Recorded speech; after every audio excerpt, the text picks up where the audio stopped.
In this video, we're going to look at how we can add our cart to our Shopify store using Framer and Frameship. So here I have a store already set up inside of Framer, and you will notice that I have my synced collection using the Frameship plugin. Now, what I'm going to do is open the Frameship plugin so we can add our cart. So I'm going to click on components here, and I'm going to go to cart. Now you'll find all the relevant components for a cart here, but I recommend you actually just start with this core component.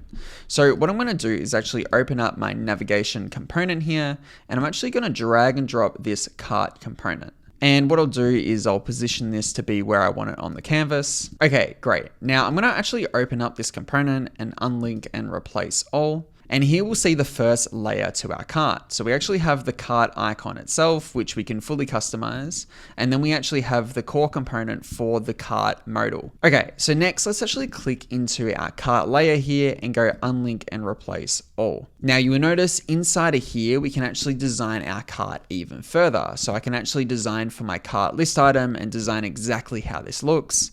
We can design a specific state for when there's no items in the cart, or we can just have further control. So if I wanted to add another element in here, or say change the font or do whatever, it's Framer, so you've actually got full control. And then that's it. And you'll notice when I preview my website, I can add an item to the cart and it will actually open the cart here.